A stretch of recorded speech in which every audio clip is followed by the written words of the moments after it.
Hi viewers, কেমন আছেন?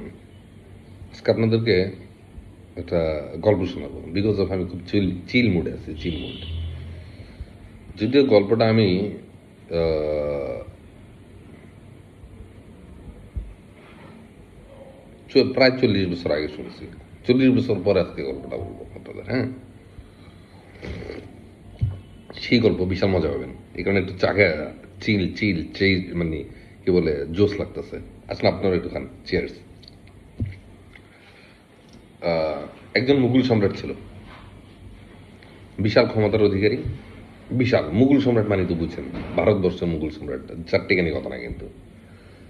তো তার পাওয়ারে, তার শক্তিতে পুরা কি বলে,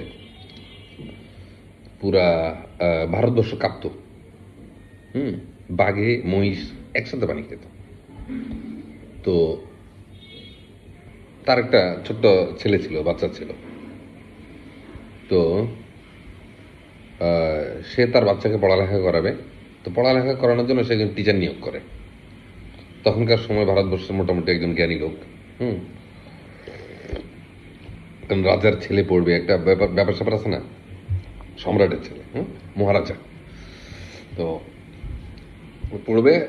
টিচার ঠিক করছে। টিচার ঠিক করার পরে কি হয়েছে দেখেন। টিচারে ওকে দিয়ে ছোট ছোট এই কাজ করায়, ওই কাজ করায়, এটা করে সেটা করে, পড়ালেখা তো আছে, পড়ালেখাও করাচ্ছে। তো রাজার কাছে বিচার গেল যে রাজামশাই, আপনার ছেলেকে দিয়ে তো আপনার শিক্ষক এই কাজগুলি করায়। তো রাজা তখন চিন্তা করলে ব্যাপারটা কি, দেখি আমি নিজে একটু দেখতে যাই। তো দেখতে গেল, দেখলো যে রাজার ছেলে, যে কিনা ওই গ্লাসে পানি ঢেলেও পানি খায় না, হুম, তাকে দিয়ে টিচারের হাত মুখ ধুবে। এই জন্য আহ, ঘট ঘট মানে বলতে বলা যায় যে, মানে ইন্ডিয়াতে গেলে যারা গেছেন তারা দেখবেন যে বদনা টাইপের, বদনা না মানে মুখ নেই, ঘট টাইপের একটা ইয়াতে করে সে ছেলেটা কষ্ট করে পানি আনলো। রাজা দূরে থেকে দেখতেছে। পানি আনার পরে যখন পানি আনলো, তখন রাজা ছেলেটার পিছনে পিছনে আসলো, তাও একটু আড়ালে রইলো। হ্যাঁ, টিচারও তাকে দেখলো না, উইথ রাজার ছেলে যে, সেও দেখলো না। দেখলো, এনে পানির পটটা তার হাতে দিল, মানে টিচারের হাতে দিল। তারপর টিচার হাত মুখ ধুলো, অজু করলো, এবং বিদ্যা পাঠের জন্য সবাইকে বসা দিল, সবাই পড়ালেখা করতে দিল। ওই দিন বিকালবেলা রাজা টিচারটাকে ডাক দিছে, আসেন, রাজামশাই আপনাকে ডাকে। টিচার বেচারা চিন্তা করলে, রাজামশাই আমার ডাকে, আজকে তো মনে হয় কি ব্যাপার, চাকরি আসছে না নাই কে জানে। তো গেল, যাওয়ার পরে রাজামশাই খুব গরম, ফায়ার। হ্যাঁ, মানে এখনকার দিনের অ্যানিমেশন যদি হইতো, দেখা যেত যে রাজার মাথা দেওয়া কি বলে ধোঁয়া বাইরিতেছে অথবা আগুন জ্বলতেছে, এরকম কিছু হইতো আর কি। মানে আমি এটাকে কি বললাম, এটাকে স্ট্যাটাসটা হচ্ছে ফেসবুক অথবা টিকটকে যদি দেখাইতো তাহলে এইভাবে দেখাইতো যে রাজা চেয়ে রয়েছে, পিছন দিক দিয়ে আগুন বের হইতেছে ইত্যাদি। তো গেল, যাওয়ার পরে রাজা খুব ফায়ার, বলল যে রাজামশাই, আপনি আমাকে খবর দিচ্ছেন? বলে যে হ্যাঁ, খবর দিচ্ছে আপনাকে, আসেন, নিকটে আসেন, নিকটে। টিচার সামনে গেল, যাওয়ার পরে রাজামশাইকে টিচার হুজুর, আমার কি অপরাধ, আপনার আমাকে ডাকলেন আপনার দরবারে, কি ব্যাপার? তখন রাজামশাই বলতেছে যে আপনি আমাকে অনেক বড় কষ্ট দিচ্ছেন মনে, অনেক কষ্ট। কি কষ্ট? কষ্টটা হচ্ছে যে আমি আজকে দেখলাম আমার ছেলে পানির পাত্র নিয়ে যাচ্ছে আপনার কাছে, এবং নিয়ে আপনার হাতে দিল, আপনি সেইটা দিয়ে হাত ধুইলেন, পা ধুইলেন, তারপর আপনি ছেলেদের পেলেদেরকে পড়াইতে বসলেন। এটাতে তো অন্যায় কি করছি? আমি তো যা করছি ঠিকই করছি। হ্যাঁ, আপনার ছেলেকে দিয়ে আমি পানি আনাইছি, এইটাই আমার অন্যায় হয়ে গেছে, হুজুর আমাকে ক্ষমা করে দেন। পরে বলে যে না, আপনি কেন ক্ষমা চাইবেন? আপনার উপর আমার রাগ উঠতেছে এই কারণে, আপনি কেন ওই পাত্রের পানি দিয়ে আমার ছেলের হাত দিয়ে আপনার পা ধোয়া দিলেন না? আপনার ছেলেকে, আমার ছেলেকে মানে আমি রাজা, আমার ছেলেকে দিয়ে কেন আপনার পা ধুইয়ে নিলেন না? আমার ছেলের উচিত ছিল আপনার পা ধুইয়ে দেওয়া। আপনি আমাকে ক্ষমা করবেন যে আমি আমার ছেলেকে এই জিনিস শিখাইতে পারি নাই। কথাটা, গল্পটা অনেক বড় হয়ে গেছে, কিন্তু গল্পটার মধ্যে তখন থাকতে আমরা শিখছি স্কুলে থাকতে যে শিক্ষকের মর্যাদা কি, তাই না? আপনি কিন্তু এখন আমার বয়সী, আর আমার বয়সী আপনার বয়সী, আপনার ছেলে আপনার মেয়ে, আমার ছেলে আপনার ছেলে, একই জিনিস। তো আমি যদি এই জিনিস স্কুল থেকে শিখে, এখনো আমার বয়স 45 আপ, এখনো আমি আমার স্কুলের কোনো, আমাদের সময়ের কোনো টিচারকে দেখলে, রাস্তায় দেখি যেখানে দেখি, আমি পায়ে ধরে এখনো সালাম করি। এটা আহ, আমরা আমাদের টিচারদের কাছ থেকে এগুলো শিখছি।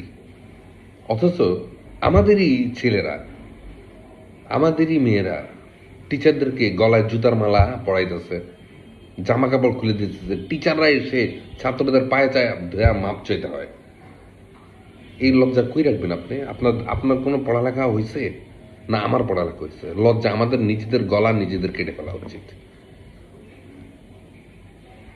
তাই না? আমরা পড়ছি কি, আমাদের বাচ্চাদেরকে শিখিয়েছি।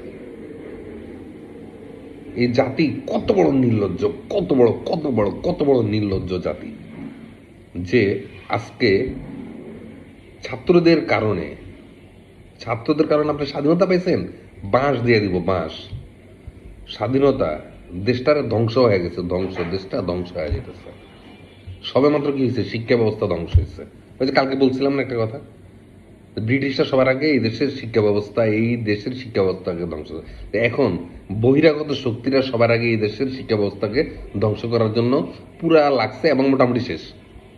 সব জায়গায় শুনবেন আপনি, প্রধান টিচার যে হেডমাস্টারের পদত্যাগ হইতেছে, হেড প্রিন্সিপালের পদত্যাগ হচ্ছে, তারপরে ভিসির পদত্যাগ হচ্ছে, এগুলি চলতেছে। ট্রেন্ড চালু হয়েছে, ফেসবুক ট্রেন্ড, টিকটক ট্রেন্ড, তাই না? গালি, আপনি কারে গালি দিবেন? গালি দেওয়ারও তো ভাষা নাই। আমি আমার ছেলেটার, আমার মেয়েটার, আমি যদি হারামির বাচ্চা, তোরে কি আমি সারা জীবন পড়ালেখা শিখেছি টাকা পয়সা খরচ করে এগুলি শিখানোর জন্য? বলছেন একটাবারও কেউ? হ্যাঁ? না, না বাবা, 100 টাকা নাও, যাও রাস্তা নেমা পড়ো, টিচার করে পিঠায় আসো।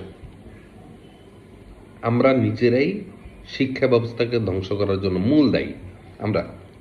আমি বাচ্চাদের দোষ দিই না, বাচ্চাদের দোষ দিই এই কারণে, ওরা ছোট মানুষ, ওরা এখন অনেক কিছু বুঝে না। আপনি আমি তো বুঝি, আপনি আমি যদি ঠিক থাকি তাহলে বাচ্চারা রাস্তা নামে কিভাবে? আর ওই যে কিছু গাদার বাচ্চা আছে না, গাদার বাচ্চাগুলি এই দেশে এখন মনে হইতেছে যে ওরা হচ্ছে প্রধানমন্ত্রী, আর আপনি আমি হইলাম বেহুড়া, আমরা কিছু জানি না, আমরা কিছু বুঝি না। ওরা প্রধানমন্ত্রী হয়েছে, ইন্ডিয়ার মতো দেশটা থ্রেড মারে। হ্যাঁ, মনে হইতেছে ওদের বাবা আইসায় দেশটার ইসরায়েল বানায় দেওয়া গেছে, ঠিক আছে, অথবা ইউক্রেন বানায় দিছে, ঠিক আছে, ল মার রাশিয়ারে বোম, মার ইন্ডিয়ারে বোম। আরে বাবা কি পাওয়ার! ইন্ডিয়ান যদি একটা কি বলে একটা ফোর্স যদি বাংলাদেশে ঢুকে, ওকে, এগুলির কি বলে, কেচি দেওয়া যেভাবে কাটা না, কেচি কাটা কেচি কাটা কেচির মতো কেটে বানাইব। অথচ আমরা লেকচার দেওয়ার সময় বিশাল বড় বড় এগুলি সমাধান করবে রাজনৈতিক লোক, রাজনৈতিক ব্যক্তিত্ব যারা, তারা। এদেশে আমরা প্রধান উপদেষ্টা বসাইছি ঘাস কাটতে, সে এগুলি সমাধান করবে। কথা বলার সে বলবো, পররাষ্ট্রমন্ত্রী, পররাষ্ট্র উপদেষ্টা আছে, স্বরাষ্ট্র উপদেষ্টা আছে, ঠিক আছে, তারা এগুলি সমাধান করবো। তুই বেটা কে? তুই কে? নাক টিপলে এখনো দুধ পড়বে, অথচ পাকনা পাকনা কথা দেখেন এক একটা হচ্ছে এক একটার। ভাই মাথা শেষ হয়ে গেল এই কয়েকদিনে। নিজের এখন মানে মন চাইতেছে যে ওই কি বলে নিজের গলায় নিজে ছুরি চালাইছি আসলে ওদের সাথে রাজপথে নেমে।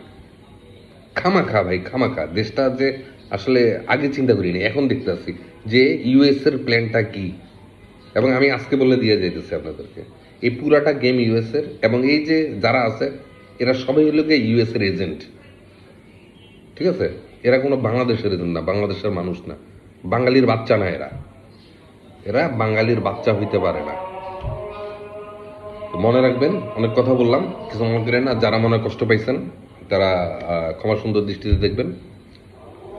আসলে কথাটা অনেক দুঃখ থেকে, অনেক কষ্ট থেকে বলছি। হ্যাঁ, কষ্ট থেকে বলছি। দেশের ভবিষ্যতে আসলে কি হয় জানি না, বাচ্চাদের ভবিষ্যৎ কি হয় জানি না। ওই বাচ্চাদের ভবিষ্যতের কথা চিন্তা করে, হ্যাঁ আমাদের আর বয়স কত আছে, আমরা তো চলে যাব, ওদের কথা চিন্তা করে কথাগুলি বলা। দয়া করে আপনারা স্টুডেন্টদেরকে ঘরে ঢুকান, বাচ্চাদেরকে কানটা ধরে পড়তে বসান, কান ধরে। ওকে?